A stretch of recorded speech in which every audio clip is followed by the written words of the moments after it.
Thank you all for attending our second summit on trade opportunities. Really, it's all about US Canada tariffs and the uncertainty that provides opportunity for Brazil. So, welcome to our webinar US Tariffs New Trade Opportunities Between Brazil and Canada, organized by the Brazil Canada Chamber of Commerce, BCCC, through the BCCC Trade and Investment Committee. I am Peter Hawkins, co-chair of the BCCC and SVP of Mellowhawk Logistics. The BCCC is a coast-to-coast independent nonprofit Canadian organization that has promoted business relations between Brazil and Canada for over 50 years by creating and maintaining high-level networking in our sectoral committees and events. And at BCCC, we like to say we connect. This event is intended to bring updates on the new U.S. regulatory measures, impacts on trade, the challenges and opportunities that Brazil and Canada will face, and how you can benefit from the new tariffs. We want this meeting to be interactive, so please feel free to send your questions in the chat. And before we start, there are a few things I would like to do. I would like to thank our annual sponsors, Valley, Rio Tinto, Mellowhawk Logistics, VMA Law, Brookfield, and Proactiva, and of course, all our members and partners for their continued support.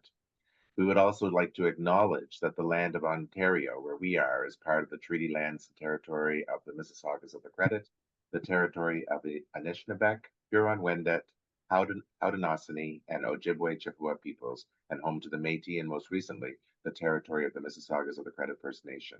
We are, as always, grateful to have the opportunity to live and work on this land. Now, it's really interesting because so many international company boards have voted to not dilute their DEI initiatives. And at BCCC, we also recognize the importance of diversity, equity, and inclusion. Together, we stand as leaders embracing diversity and equity and inclusion. We recognize that DEI is not just the right thing to do, but essential for our organization's success. We lead the change, understanding that diversity and inclusion practices must permeate all aspects of our business. By weaving DEI into the fabric of our organization, we cultivate an environment where every individual thrives and feels a sense of belonging, innovation flourishes, and collective potential is realized. Let us forge ahead, united in our mission to create a diverse and inclusive future that transcends boundaries and elevates us all. So without further ado, I'm going to do a few things. I'm going to let you know that we have our wonderful guests, our co-chairs of the Trade and Investment Committee, Paula Sad and Salo Rappaport. And then we have our new board director, Daniel Karamori, and who is VP Director and VP of Canadian Chamber of Commerce. Actually, Paula is president of Mandala Group and past president of the Chamber. Salo is from Sescomberio and has been a really active director with the Chamber. We also have Lila Halarishan, who is co-chair of the BCCC Ottawa chapter and a consultant at Crestview Strategy. She has been just fantastic in sharing with us all kinds of wonderful market information. And then finally, we have Gustavo Ribeiro, and Gustavo is Chief Market Intelligence Department at Apex Brazil. And he is going to start things off with a presentation about Apex and what's going on now. So, sir, over to you. Thank you so much, Peter, for the introduction, and thank you all for this kind invitation from the CCC to be here with you all. It's a pleasure to me to attend this webinar and share some ideas from Apex, which stands for the Brazilian Export Promotion Agency. I'm not sure if you get my slides on the screen right now. Do you? Okay, perfect.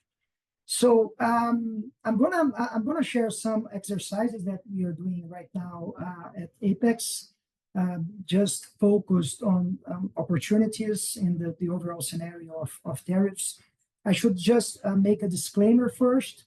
The preferred scenario that we would like to have is, of course, the reduction of uncertainties, the application of the trade agreement tariffs, the application of the most favored nation tariffs.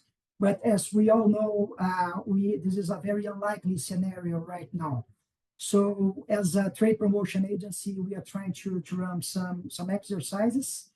And just to begin with, this is a little key trade data concerning Canada, Brazil, and the US.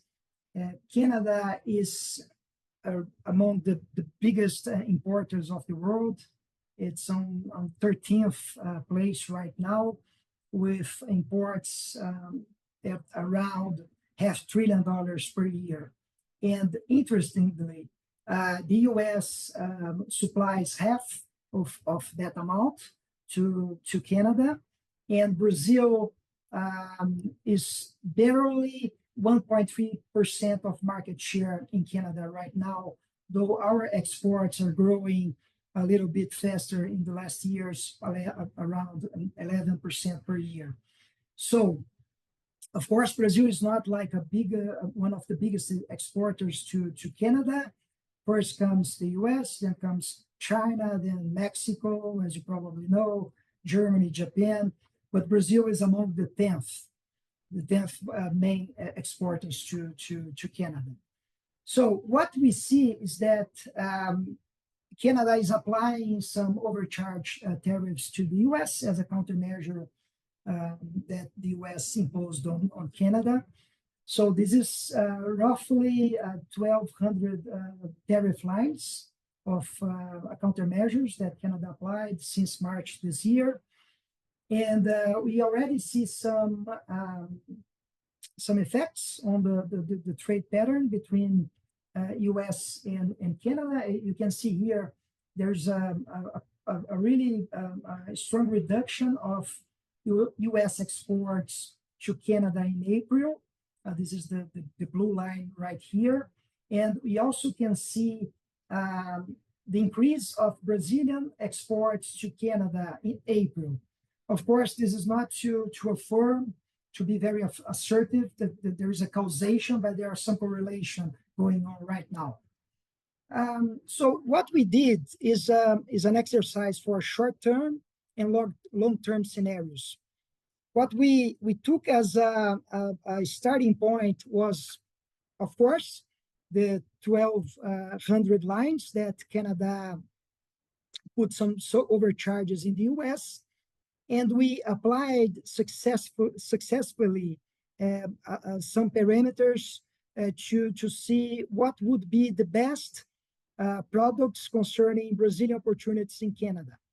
So we had to put some thresholds concerning Canadian imports greater than something, Brazilian exports greater than something, the US market share greater than 10%. Brazil, as a competitor from the United States, not that far, so we should be among the 5 competitor of the United States concerning each of that product. And finally, Brazilian should have at least 1% of market share in Canada. So we began with those 1,200 lines, and then we came up with 10 products that were carefully selected and as we can see as opportunities in the Canadian market. So which are them? So you can see here, we are talking about woods and articles of woods, such as furniture, where the US has around 63% of market share. We also see groundnuts, such as peanuts, where the US share is more than 80%. We can also see chicken frozen cuts, where the US has 35% of participation in the Canadian market. And we also see natural honey as a possibility of opportunity, where the US has currently 10% of market share. And indeed, if we take the behavior of trade flows in the last 5 months, from January to 4 months, from January to April, we can see, at least for the natural honey, that Brazilian exports are growing in a very strong rate, 25% per month. And the chicken frozen cuts are increasing roughly 10% per month. So this is some examples for the short-term scenarios. We also did an exercise for the medium-term scenarios, where we apply quite the same parameters, but with some flexibilization of the parameters. And the list grows to 36 products in the second list that we produced. Which products are there? We can see rubber tires, we can see roasted coffee, which is really important because most of the Brazilian exports concerns green coffee. So it would be opportunity for us to also to export roasted coffee. And in the industrial sector, we see the tools for drilling, where the US has currently 32% of market share. So under my 7 minutes of speaking, this was my initial ideas, and to present some of the sectors and products that we can see opportunities in short-term and long-term scenario with Canada. And I remain at your disposal for discussions. Okay, Gustavo, that was a way better 7 minutes than I was thinking it was going to be. Okay, let me tell you. Okay, thank you. Seriously, everybody should take note of these products that would be very interesting replacement products. When I was talking to people at Cial and talking to so many Brazilian distributors who had products that really could replace ones that are being challenged elsewhere. Gustavo's going to stay on and take some more questions, and I'm going to hand it over now to Salo and to Paola, who are going to be essentially hosts and following up on this whole presentation. Over to you two. Welcome, everyone. We're very happy to have you here. Welcome to our panelists. Thank you for accepting our invitation. And we have a good crowd and of very interesting attendees on this round as well. So basically, what we're looking at today, we're looking at a few topics. One is tariffs, the way forward, what lies ahead, when we have this evolving landscape in the US and Canada in terms of tariffs. They'll have updates on the new Prime Minister of Canada, Prime Minister Carney, and how does his priorities impact the trade. We're looking at how we're going to be reshaping these trade strategies, how Brazil and Canada adapting to export and import, and what's Brazil's role in that, and also in the global dynamics. And looking at the export priorities agenda, that we had already introduction by Gustavo. Gustavo was, I agree with Peter, it was excellent, was clear. It has all the information we're looking for. So thank you for that. And I'll pass the word to my co-chair, Mr. Salo, to go into the questions. Thank you, Paola. And well, good afternoon, everyone. It's really a great pleasure being here and taking forward and rapidly our conversation around trade. I really think that we need to look at this, I would say, replacement dynamic that is already going on, but going broader to it to understand a little bit more what are the new strategies that are being shaping around the agenda of Canada and the agenda of Brazil, and what can we really do together. And I think we're having some really interesting movements already going on and some important events ahead of us.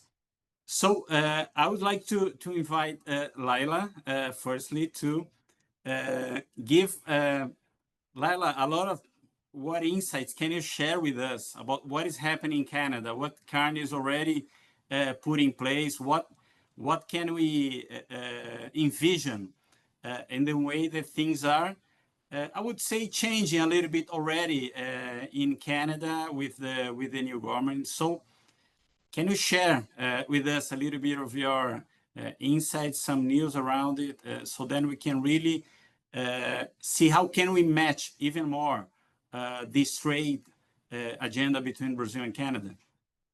Yeah, happy to. So I'll start with a little bit of the background. Canada just had the federal election that took place in April.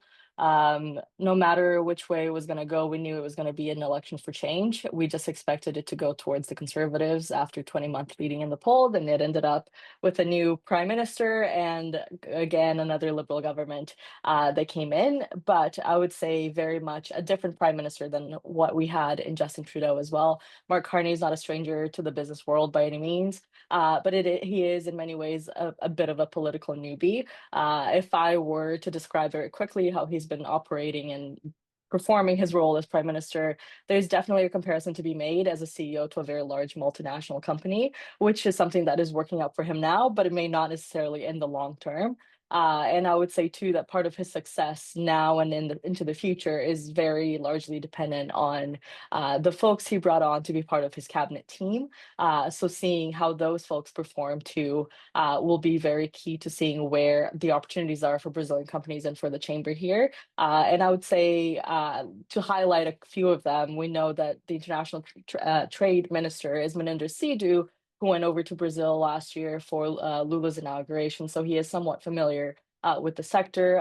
It is important to say, though, that while he is young and keen and has been going, across the world on different trips, talking to his counterparts, he's seen as a junior minister. It is his first time as a minister in cabinet, and it is a big shoe to fill after marrying who took on a lot of the work relating to trade. This time around, it seems like that's being split between different ministers as well. Like Foreign Affairs Minister Anita Anand is going to be playing a big role in Canada's international relations. She sees herself and her role as a bit of an economic portfolio, especially in the light of Canada's global trading relationships and how Mark Carney wants to overhaul everything that has happened so far. Important to remind that she was also the former procurement minister. She was a defense minister. She was the transport minister. She's a lawyer by background. So she is going to bring all of those experiences into her role and her relations with her counterparts too.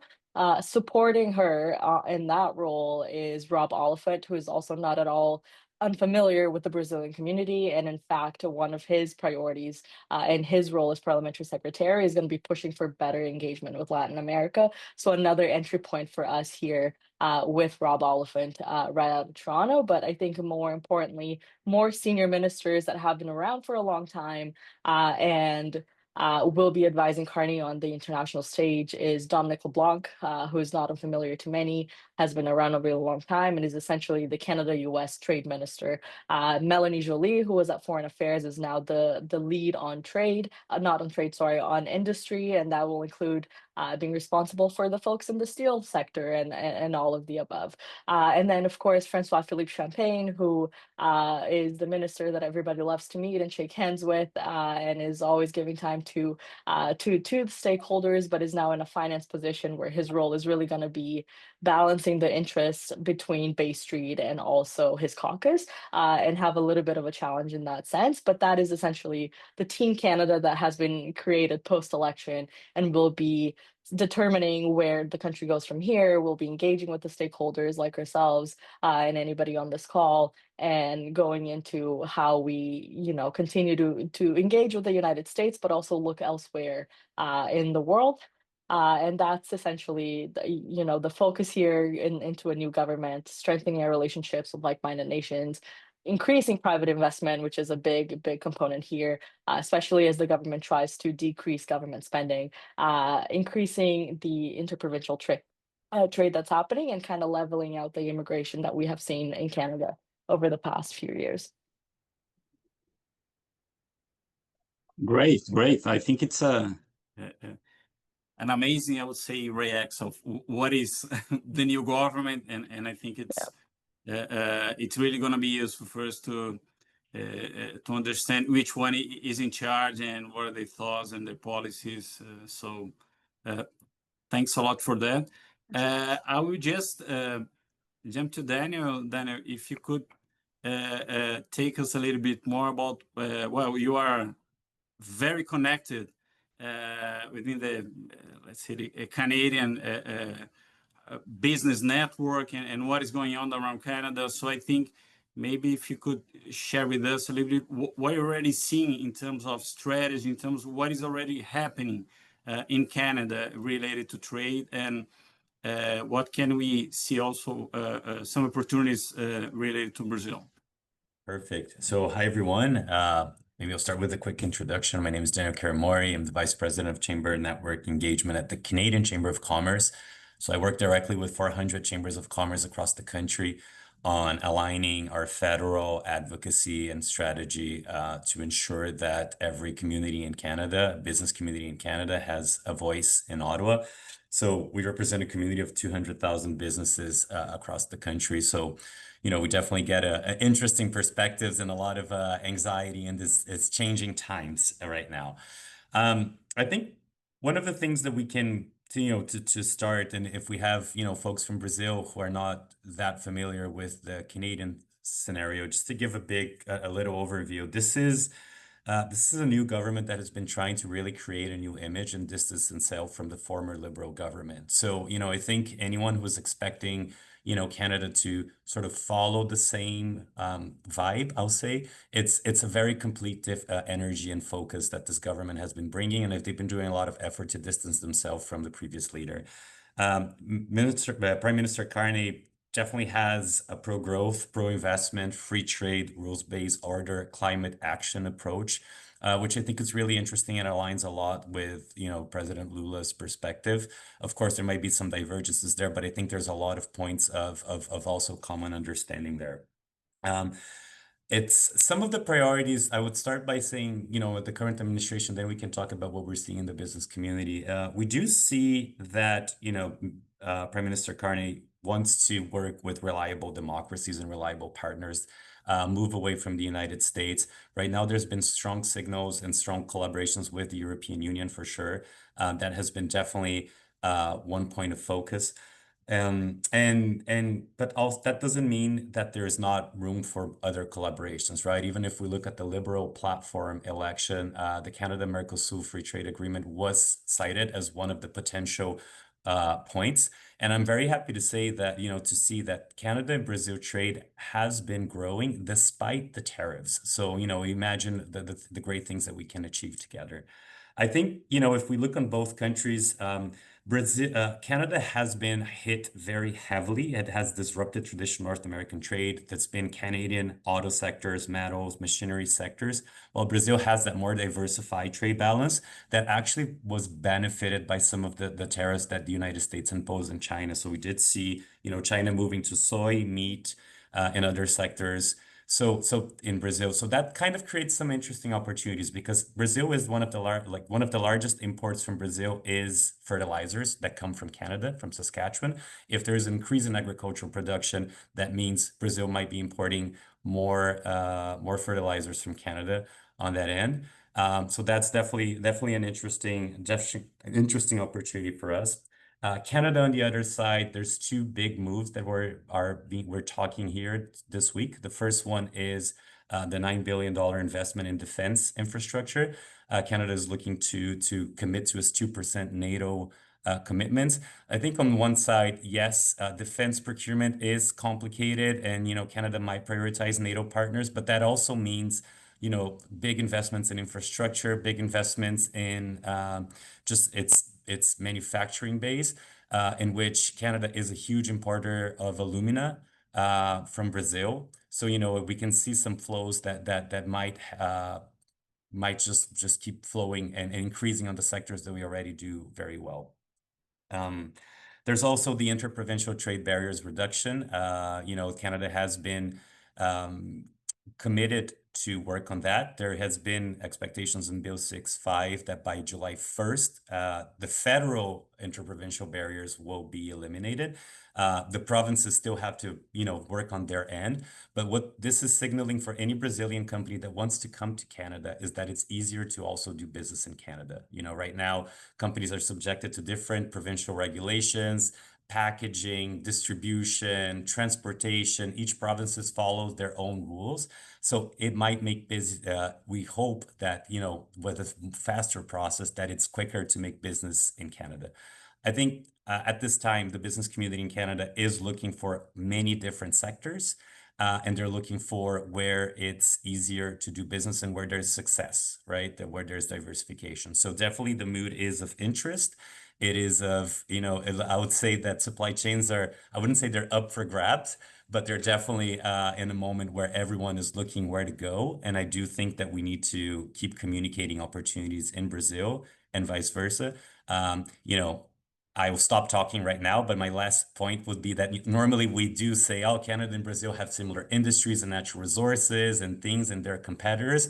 I would say that that actually creates a lot of opportunity for synergies within industries. And, if you look downstream and upstream, those industries, there are areas of excellence and expertise where those exchanges are already happening. And I think we need to deepen that into different opportunities. And I'll stop talking for now.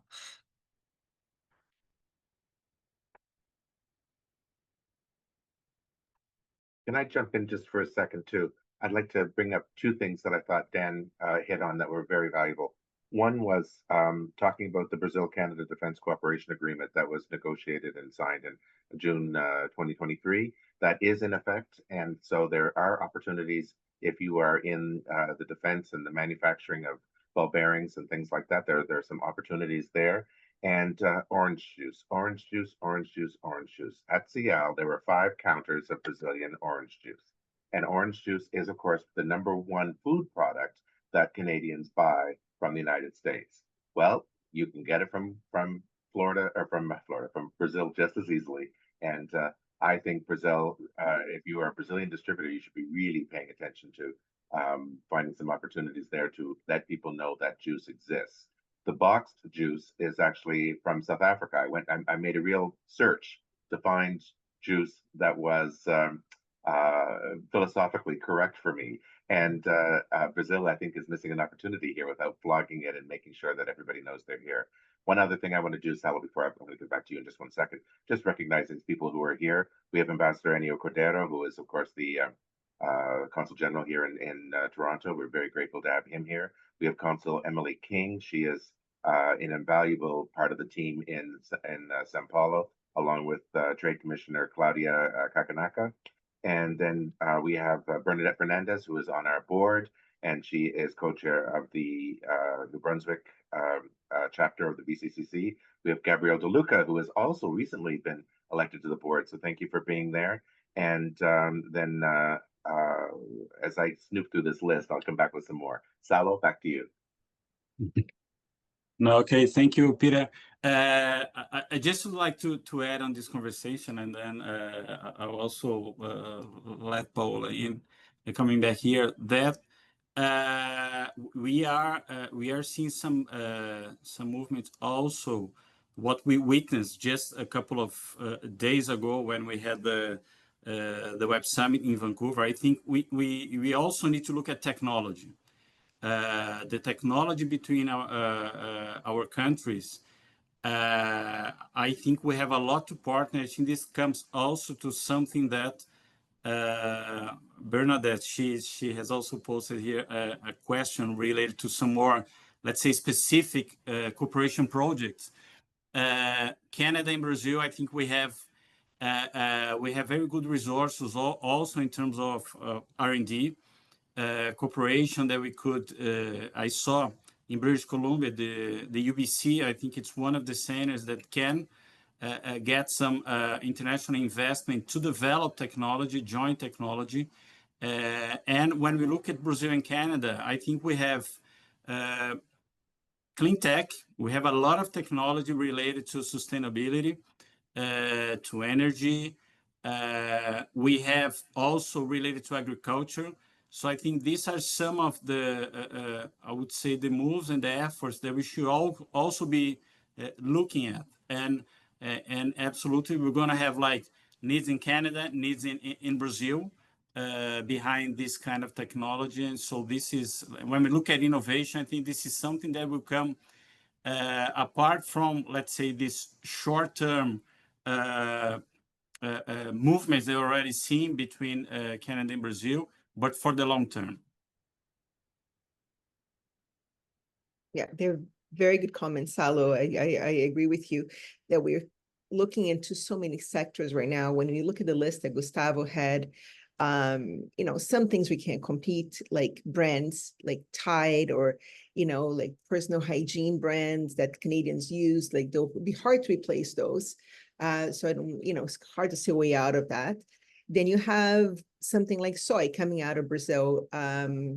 China is buying soy from Brazil at record numbers, and basically stockpiling, because a lot of the soy they did get was from the US, and no one knows where the tariffs are going to go. So they're, I'm dealing with commodities at the moment, and we had so many requests for soy for China that from new buyers. So that was really interesting to see. And looking at the trade opportunities and how we're going to go forward with that, and how Canadian businesses can align themselves to go in also exploring opportunities to import and export from Brazil. I was wondering, Dan can talk, and Laila and Gustavo also chip in. How are these businesses looking, to expand at this point? Are they looking at Brazil? What has changed in the global trade for the business that you deal with? The Chambers of Commerce and Associates, how they are looking at this big change, because Canadians have been sort of averse to countries that don't speak the same language or have the same trade habits in a way. So can you comment a little on that, so that we know how are Canadians looking at Brazil right now? And Gustavo, from your research, if something came up in that way. Sure, I'll go ahead and share some things I've been hearing. I think the first thing is you're completely right, Paula, that companies tend to go where it's easier to do trade or where they can't source from anywhere else. I think one of the things that I and even in preparation to this this conversation that I found was how impressive it is, the amount of action that is already happening in Brazil, and that even I was surprised to see. So you already have major investments happening in infrastructure, either from SNC-Lavalin, from Hatch, from, you name it, we have there. We have very successful cases of SMEs going to Brazil and working in the clean tech space, where there is a huge, there's different needs that we can discuss more in details. Same in, in information and technology, etc. So I do think that on one side, maybe we don't celebrate the success of Canadian companies enough in our own country. And I think we need to, I'm not saying the BCCC, but I see Canadians, we need to understand better that how these markets are great opportunities. For companies in Canada that are interested in going to Brazil, usually, they Export Development Canada and other international agencies do recommend working with partnerships, with doing consortiums or doing joint ventures, that really allows to enter in the Brazilian market, because there is a domestic expectation of, part of the production happening in Brazil. So I think it's clearing, making sure that path is clear right there. Is there more that we could do to make that path easier? For sure. I guess, communicating the importance of a free trade agreement and pushing for that would really help us go further. The other thing is, as we all relook into different partners and suppliers, it's kind of like we're all flirting with the same folks, right? So you see Canada going and smoothing the European Union, like Prime Minister Carney going and talking to Macron in France, and then you have Lula going there and talking to the same agents. So it's like both of our countries are going and smoothing with the same countries, looking for different opportunities, yet we probably could also look into promoting more of these opportunities in here and finding ways to make those shortcuts. The last thing I would say is that there has been significant action on the subnational level. So provinces and states have been very active. Just in the past 2 years, you've had São Paulo, Santa Catarina, Paraná, and I'm forgetting someone. But engaging with Quebec, Alberta, Ontario, and there have been MOUs signed on collaboration on increasing trade. So action is happening, and definitely we should push forward for more. Rio Grande do Sul, by the way, that was the one that was missing. There we go. Exactly. Dan, that's a really great point. Just on the questions, folks, Sefras Kawazi has been asking quite a few questions here. A couple of things that I just want to stick in. If you're going to be a consultant and learning to be a consultant on these trade matters, you actually already have to have the partners in play. If you're trying to get into aeronautics and you haven't done it before, don't even start. everybody else is there before you. They know the players. They're already talking to players. If you you also mentioned Petrobras and different products that Quebec or that Alberta is doing. If there's a small player that's interested in talking to a big player, then they can absolutely be talking to a BCCC member who can help them connect. And we have lots of those people. And you can always reach out to Gustavo, who can share with you ideas that he might have in those sectors. And everybody will make their contacts available if they want to you, keeping in mind that starting out being a consultant is the wrong way to start. It's too late. Okay, we have a ton of existing consultants who can already do it. If, however, you have a client and that client wants to buy something and you're looking to source something, then that's a different story. That's not consulting. And of course, that's product sourcing. And then we have people there who can help you as well. So just to let you know, Sapras, you're asking questions that are very specific, but also perhaps not for this venue in that the BCCC is a member-driven organization, and we direct these inquiries to our members who are here now. So, Gustavo, can you just comment very quickly about Petrobras, or sorry, oil and gas and aeronautics? If I may, Peter, we not deal directly with the oil and gas sector. So if I could jump in other aspects of the debate, yeah.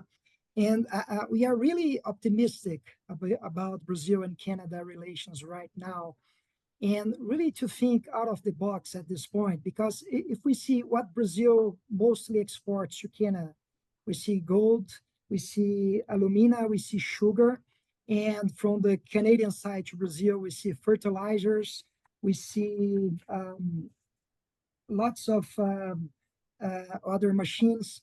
And most of those products, they are bought. We don't need to promote them.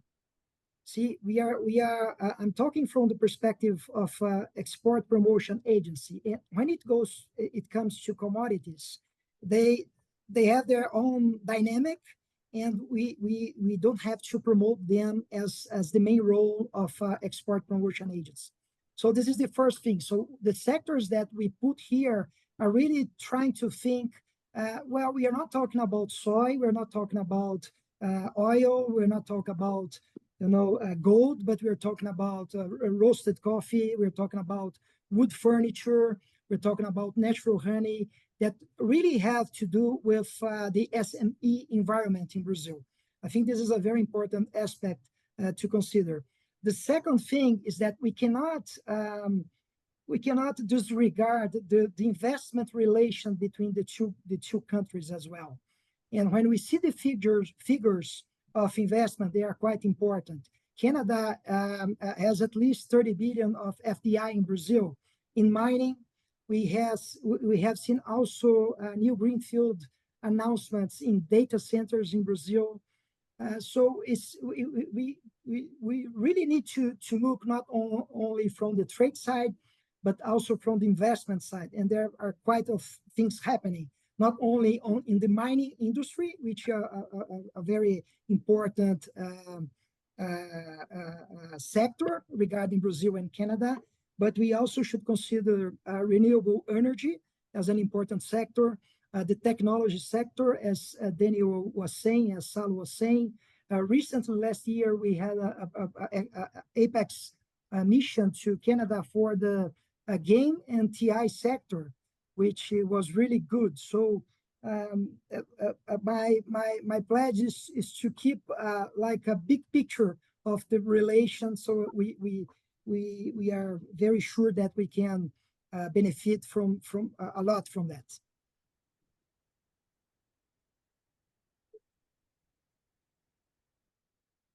Something that I've seen over and over again, which I think is really interesting, is that different states are acting the way Quebec has acted in the past with Canada. Dan, do you want to comment on that for a second? Absolutely. We've seen in the past, if you look at the past 2 years, we have Paraná coming to Canada, to Quebec, to go on Ciao on food. There has been São Paulo and Quebec through the investment agency, so Invest in Quebec, Invest in São Paulo, signing an MOU to grow foreign investment between both states.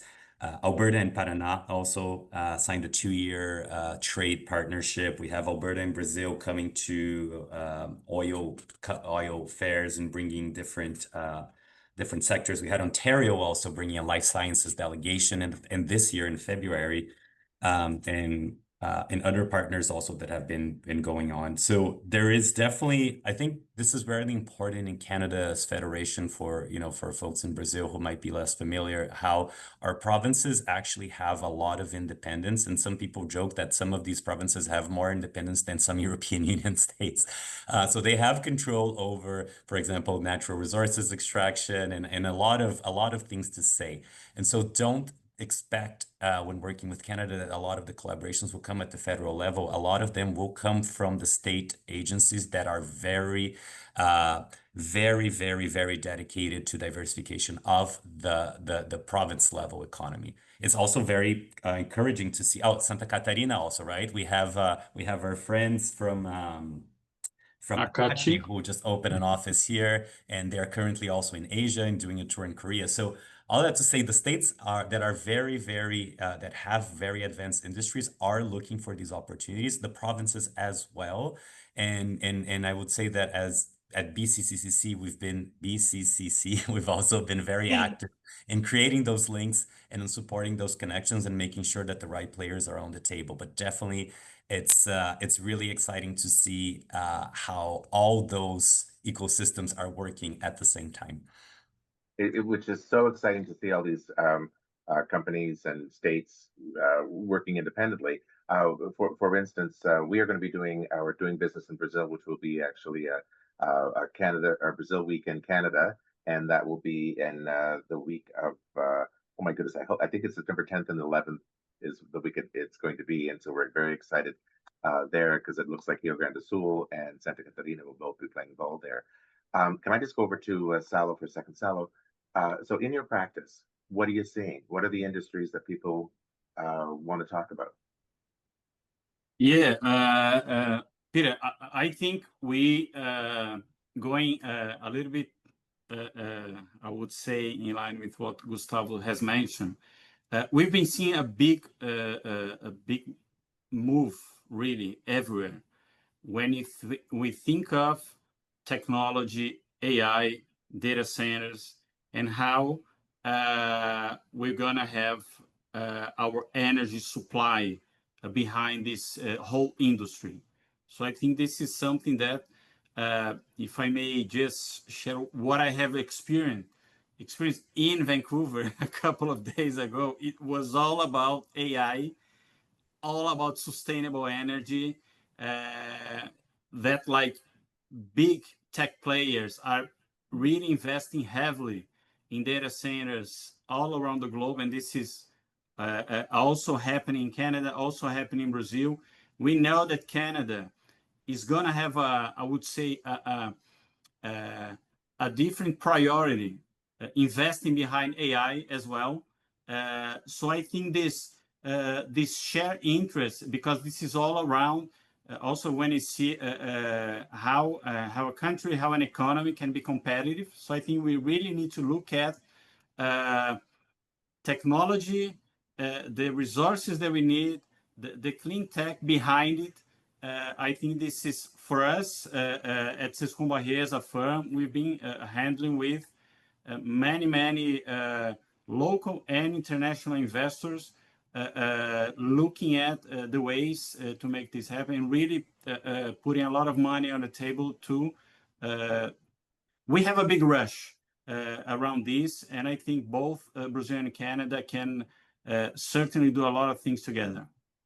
If I can just jump in quickly here on the AI piece. It's been a long conversation in Canada about how to encourage more investment in AI and how to also regulate the AI piece. We saw with the previous government, there was a legislation in Parliament on AI, and that went nowhere, partially because speaking of rush, it was something that seemed to have been rushed and thought about, and Canada was already behind the global stage on regulating AI when it implemented it, but also industry gave it a lot of pushback. I've seen that Brazil is now trying to push forward AI regulation as well. I think there could be a lot of lessons learned between both countries on how to move forward with this. There is going to be another legislation in Canada coming too with the new cabinet. They actually separated they created a new ministry for digital economy and digital technology and pushing for it. And the big focus of that is going to be AI.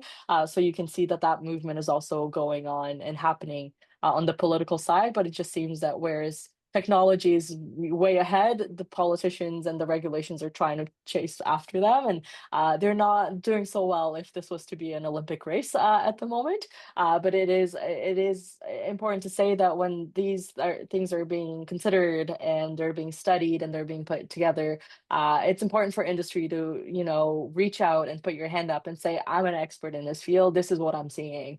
And here's how you can make this legislation better. Of course, there's going to be many competing voices in this, but if you don't put your hand up and, you know, share your expertise, it's never going to be considered. So it becomes a really big part to try and do that right off of the bat in the beginning, rather than once the legislation is in place and you realize, oh, this is actually really bad for me. Let me try and fix it now. So that's my one piece on the AI piece there. And it's So much, interesting. Lila. Yeah, Lila, really important. Just I'm going to stick one other thing too in there. There is the information superhighway and the intellectual property protections between Canada and Brazil are actually quite strong and are up for reconsideration. Paula, sorry, I didn't mean to interrupt. No, all good. We're sort of close to, like, we'll have 13 minutes left. I want to come back to Lila because I have a couple questions and Lila and Dan, a couple questions on the political side and the prime ministers and sort of going forward, as well as the G7, the events they're coming through. I want to Sarfraz Quasi had a question about oil and gas and aeronautics and how to move forward on that. The best way to do is contact Nadine Lopez. She's a trade commissioner in Rio. For that, to answer that, I did send her your question. Maybe get in touch with us and, or just look up Nadine Lopez in the Trade Commission Service in Rio de Janeiro, and she will be the person for you. It is a very good point. A little tied to that, Bernadette Fernandez had a question. Is there still value in carrying out a niche market in synergistic sectors for bilateral trade pilot projects in Brazil and Canada? And she mentions deep water ports, growing clean energy, specific sectors like seafood, forestry, bioproducts, green hydrogen, where they can partnership. I think that's amazing comment, Bernadette. As you know, my background is in doing trade missions and connecting Canadian companies to Brazilian companies and vice versa, like worldwide, actually. I have done a lot of work in the oil and gas sector, as well as the seafood, the forestry, not the green hydrogen, but like all this, there's already a market open in that, and I'm sure it can be expanded because both sides they're looking at that. So definitely, I think it's happening, but I also think that we can definitely burn that as part of our board. This is something that we can definitely talk about within BCCC as well to promote that. I think so. Thank you so much for bringing that up. So now, going back to Lila, we're looking at the Prime Minister and we talked about a little bit of the cabinet and their priorities. Can you comment where the Prime Minister and his team are, where are they right now in this, how dealing with Trump, dealing with tariffs, and in exporting and importing from other countries? Yeah, so I would say first, for those who aren't familiar with Mark Carney, he is the former governor of the Bank of Canada, also governor of the Bank of England. So automatically, he has a little bit of an inclination towards Europe, and that's where his focus has been. Even before the last election, his first trip was straight to France to see Emmanuel Macron. So you can see, and then the King. So you can see that that's where his mind automatically goes to. Canada naturally has been very inclined into going towards the Indo-Pacific, and that's where we have seen over the last couple of years, former ministers of trade and current minister of trade go into trade missions over to countries like Thailand, over to countries like South Korea, Japan, and all of the Indo-Pacific. But that doesn't mean that there is no opportunity for doing business with other countries. And I think this is where the G7 comes in really handy for us. Canada is the presidency. They did share the OECD chairing of the ministerial meetings, and Minister Sidhu was just there last week. I think to Dan's previous point on how Carney wants to be different and be seen as different as Justin Trudeau, Canada has long been criticized for only engaging with like-minded countries and leaving out other key players in the international market, like China, like South Africa, like India, for various reasons, but still a sort of criticism that if you want to be a part of the G7 and if you want the G7 to govern the economy of the world, you can't leave out players like India, like Brazil, like South Africa, like Saudi Arabia. And what we've seen in the pre-days of the G7, we've seen Carney reach out to several different leaders of the world, including Modi in India, including Saudi Arabia, including China, inviting them to come to Canada and be a part of the conversation. And this is where I think we see the difference and the opening for an invitation, whereas we've seen with previous presidents and previous prime ministers, there was no connection there because of the difference in values and the different opinions.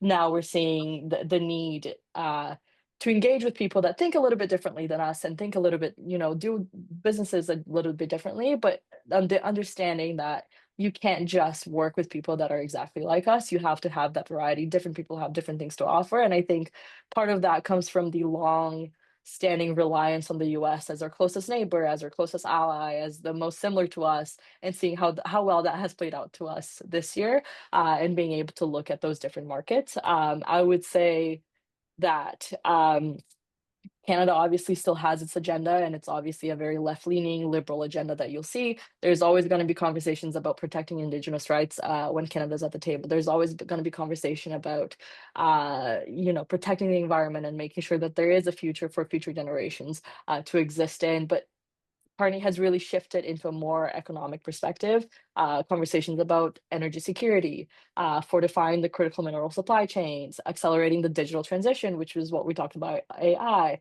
Also, protecting the world from foreign interference and during elections and all of the kinds. And then also like the new partnerships what drive out that private investment that Canadian infrastructure needs, and that the government can afford to continue paying for on its own. So there's a lot of that, and all comes into play of just creating the jobs in Canada, but also in the markets that we work with, and making sure that we are helping each other in a more open way, despite some of the differences, but also putting Canada on the table and at the center of showing the world what we have to offer and making sure that is offered. And Lula has been invited to the G7, and apparently, I believe Dan Salo, maybe you can confirm that he's coming to Canada for the G7. He's been looking for a seat, at the G7 table for a while. So, do we see this as a real opportunity for Brazil to be joining in? So, if anyone can comment on that. It looks like he's on the plane. That's the latest we've heard. So the answer, he has been invited. Brazil has renewed confidence, as they, deservedly so. And so it's been fantastic to see that. I want to acknowledge two more people too. I noticed Angela Menk from Edmonton and Edmonton Global. She has been instrumental in bringing Brazilian companies up here. And we have Consul Emily King. Emily, can you unmute yourself? And we'd like to hear your thoughts. You had your hand raised, and we like you, so go ahead. Thank you, Peter. I'm just inserting myself here because something happened probably just in the last couple of hours before our panelists caught it. President Lula actually tweeted about these invitations today and confirmed we've gotten an internal confirmation. I work at the Consulate General of Canada in São Paulo, Brazil, and from my colleagues at the embassy in Brasilia. We've received confirmation that Prime Minister Carney has confirmed his presence in Belém. We've been waiting for that with crossed fingers for a few weeks now. So that's great. We know that there will be an opportunity for a prime ministerial-led engagement at COP30, and that Brazil will be present at the summit in Kananaskis. So that's another opportunity for a bilateral engagement between our leaders. I think it's absolutely positive, wonderful news. And I can confirm, I guess, maybe sort of off the record that we've seen a lot of interest from our new minister, from our senior leadership in Ottawa, who are getting themselves organized under this new leadership structure in Brazil. We've been asked to comment on a lot of things. We've been asked to contribute to a lot of briefing notes. It's really exciting because we have a large team here in Brazil. And sometimes, as one of the panelists pointed out, there's been a lot of focus on Indo-Pacific, rightly so. But we've often been intervening to say, look, we've got really, really important partners in Latin America. We all know how important Mexico is to the trilateral relationship. We've seen trade missions coming to various parts of Latin America. Let's see Brazil a little bit more on the map. So we've been pushing those messages as much as possible, and there's been a lot of receptivity amongst the new team. So positive news to share with the group. And Emily, can I ask you a quick question? So, is he on the plane? Is he coming to Calgary or to Kananaskis?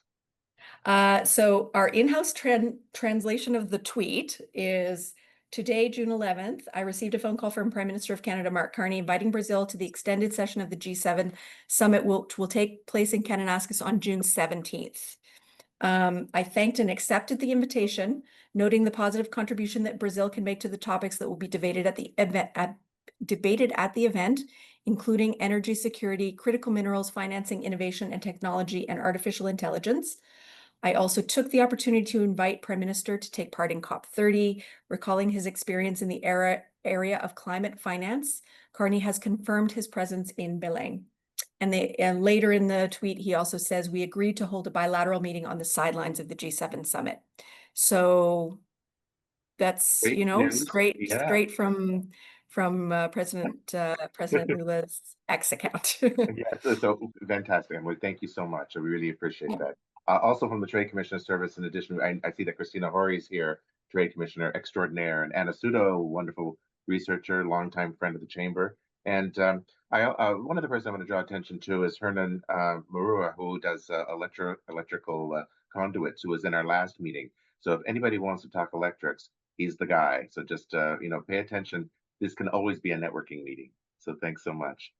We're close to wrapping up. So Paula and Salo, do you want to have some last words? Anything else you want to interject? And then we'll just whip around the room.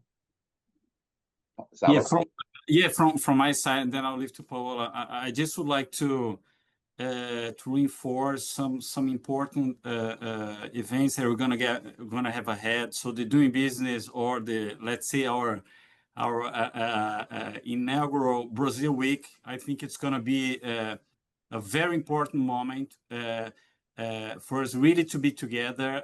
I think from what Laila says, we really need to take the opportunity to both Brazilians and Canadians know each other a little bit more in terms of making business, and these missions are really crucial to be closer, to get a better perspective. What are the opportunities? Who should we talk to?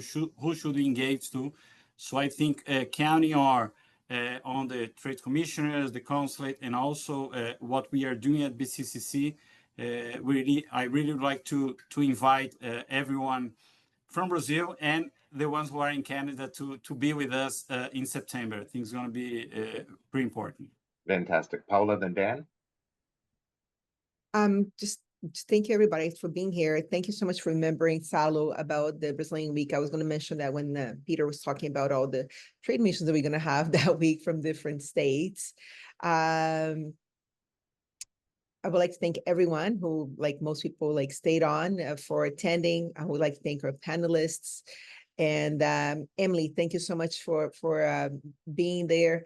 And I think we had a few questions also in oil and gas aeronautics.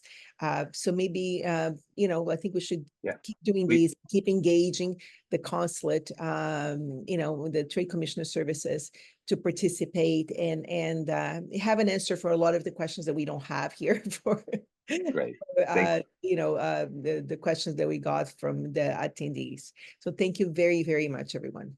Thank you so much. Dan? I just want to thank everyone for coming. Thank you for listening. I hope you found the discussion productive.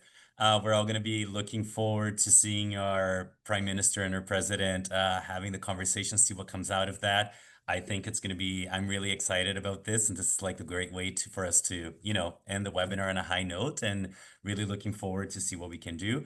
There's so much more that I would like to share also in different sectors. So, we can follow up on those questions after. I have a big list of Canadian companies that are doing great partnerships already in all these sectors. So I'm happy to share through a committee, and then maybe we can just see how we can carry that forward. And I really have to jump off, but thank you so much, everyone, for joining. Thank you, Dan. Lila, and then we're going to wrap up with Gustavo. Lila? Sounds good. Thanks everybody for coming. Great being a part of this. Loved having this conversation. Of course, it's just the beginning. It is a very big and important year for Brazil-Canada relations with both G7 and COP happening. So let's keep the momentum going. Let's continue having these conversations, and let's remind Canada that Brazil is here and ready to be friends, and let's advance this even more. Lovely. Thank you. Gustavo, final words to you, sir. Oh, what an honor. Thanks a lot, Peter and everyone. It was a pleasure to me. And Gustavo, you're going to have to shout your final words. We can't hear you. Okay, again? Yeah, now good. Okay. Yeah, okay, good. I was just thanking for the opportunity. I want to make myself available for further discussions. Our business in Apex is to connect business from Brazil side and the Canadian side.